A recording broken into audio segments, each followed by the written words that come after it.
Assalomu alaykum. Atomika platformasini men 10-sinf farzandimga sotib olib berdim. Hozir 1-maydan buyon shug'ullanib kelmoqda. Va u farzandimga yoqayapti. Nazorati, darsliklarda tekshirib turishi, keyin nimadir muammo bo'lsa, aloqa operatorlari o'zlari Telegram platformasida yoki aloqa operatorlariga telefon qilganda kol markazlariga darhol javob berib, o'sha muammolarni bartaraf qilib, o'zlari muloqot qilib farzandim bilan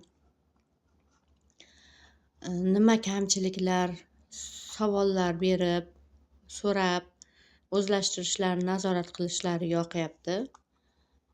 Bu 3 oylik kursga hozir ulanganmiz. 3 oylik kursini davom ettirib, yana davom ettirish niyatimiz bor. 1 yillik, 2 yillikka. Hozir 10-sinf, keyingi yilgacha ham davom ettirish niyatimiz bor. Hammaga tavsiya qilamiz.